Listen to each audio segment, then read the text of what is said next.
La Banque centrale générera une application appelée Pi qui permettra aux utilisateurs que vous êtes d'opérer 30 transactions gratuitement avant d'être facturés selon ces termes aux francs symboliques. Salut à tous et bienvenue sur votre chaîne JUS Investment.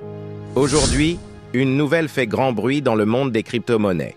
Une déclaration de la BCEAO sur une application appelée Pi a semé la confusion parmi les adeptes de Pi Network. Certains pensent que cela signifie que la BCEAO reconnaît officiellement la crypto-monnaie Pi Network comme monnaie légale. Mais est-ce vraiment le cas? Restez avec moi jusqu'à la fin pour découvrir la vérité et mon analyse complète de cette situation. Mais avant de plonger dans le sujet, j'aimerais vous présenter Redot-Pay, une plateforme révolutionnaire pour tous les entrepreneurs et investisseurs en crypto-monnaie. Avec Redot-Pay, vous pouvez acheter et activer une carte virtuelle Visa Crypto qui vous permet de faire des achats en ligne de manière simple et sécurisée sans passer par les banques traditionnelles. Cette application est idéale pour les e-commerçants et les investisseurs car elle vous permet d'utiliser directement vos cryptos sans les convertir en monnaie fiduciaire, maximisant ainsi vos bénéfices. En description, vous trouverez un lien pour vous inscrire, ainsi que des tutoriels détaillés pour créer votre compte, vérifier votre identité et acheter votre carte virtuelle. Ne ratez pas cette opportunité d'optimiser vos transactions en crypto-monnaie. Et maintenant, revenons à notre sujet principal. Contexte et résumé de la déclaration de la BCEAO. La BCEAO a annoncé la création d'une application appelée Pi, dont l'objectif est d'assurer l'interopérabilité entre les banques centrales et les opérateurs GSM. Cette initiative vise à faciliter les transactions monétaires dans la région UMOA et à renforcer l'inclusion financière.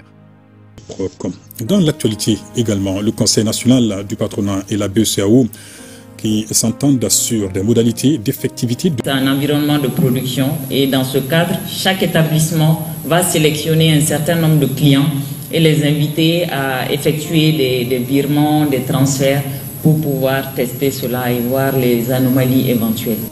Les opérateurs d'Orange Money et de Move Money accueillent la nouvelle avec soulagement. Cela nous facilitera énormément la tâche. On attendait cela avec beaucoup d'impatience. Énormément de personnes sont clients des deux opérateurs, donc c'est un soulagement. Des clients m'appellent pour me demander des services de retrait et transfert simultané. Avec ce que la BCEAO promet, chaque utilisateur pourra de lui-même faire cette opération. Cette nouvelle tant attendue par les usagers fait partie des points à l'étude entre la Banque centrale et le patronat malien. Nous les encourageons à aller très vite parce qu'aujourd'hui nous perdons énormément de temps pour transférer de l'argent. Donc si on nous propose que dans quelques mois nous aurons un transfert instantané, nous ne pouvons qu'applaudir des deux mains et pour gagner du temps parce que comme vous le savez, le plus important pour les chefs d'entreprise c'est le temps. Interrogé sur les deux aspects fondamentaux de cette interopérabilité, à savoir le coût pour les usagers et l'impact au niveau de la concurrence, la BCEAO dit s'inscrire dans un élan de service public en rendant les opérations presque gratuites. La Banque centrale générera une application appelée Pi qui permettra aux utilisateurs que vous êtes d'opérer 30 transactions gratuitement avant d'être facturés selon ces termes aux francs symboliques. Ils disent que c'est déjà gratuit, c'est pour vraiment renforcer leur inclusion financière. Donc c'est une très bonne chose que nous encourageons que les particuliers ne puissent pas payer dans un premier temps. Donc c'est quelque chose à encourager. Concernant le dernier volet du débat, il porte sur les conséquences d'un chèque sans provision pour l'émetteur. Il devra régler le montant dans un délai de 30 jours au risque de se voir déclaré interdit bancaire dans l'ensemble de la zone UEMOA. Cependant, cette application n'a aucun lien avec la crypto-monnaie Pi Network. Position des mineurs de Pi Network. En entendant le mot Pi, de nombreux mineurs de Pi Network ont cru que leur crypto-monnaie avait été reconnue par la BCEAO. Certains leaders de la communauté Pi ont même laissé entendre que leur monnaie pourrait devenir une monnaie légale, soutenue par les institutions de la CEDEAO. Salut à toutes, salut à tous. Voilà, je fais juste cette petite vidéo pour vous donner notre point de vue aussi, ou du moins notre analyse, notre regard sur une information qui passe en ce moment en boucle pratiquement dans tous les groupes Pi Network. Il s'agit de quoi? quand nous allons sur le site d'une organisation qu'on appelle le Fratel. Le Fratel qui est le réseau francophone de la régulation des télécommunications. Donc ce réseau a eu du 21 au 22 mai 2024 un séminaire, c'était le 21e séminaire. Alors ce qui nous intéresse ici, c'est les intervenants et particulièrement une intervenante. Nous allons la chercher, là voilà, Madame Fatou Diengay. C'est elle qui nous intéresse, elle est adjointe au directeur des systèmes et moyens de paiement à la BCEAO. Non, ce n'est pas n'importe qui. Adjointe au directeur des systèmes de paiement et moyens de paiement à la BCEAO. Alors donc elle a été une intervenante. Nous allons voir dans quel domaine elle est intervenue. Alors nous allons voir sa présentation. On clique sur sa présentation. Voilà. Je vais retélécharger, je l'avais déjà fait. Et donc, quand on clique sur pour voir la présentation de cette dame, voici ce que nous avons. Donc, elle est intervenue sur le projet d'interopérabilité des services financiers et numériques dans l'UMOA. Alors, je vais juste rappeler que quand on parle d'interopérabilité, c'est la capacité pour un système de pouvoir se connecter avec plusieurs autres systèmes. Dans le cas de la blockchain, par exemple, c'est la capacité qu'une blockchain a de pouvoir facilement se connecter avec beaucoup d'autres blockchains.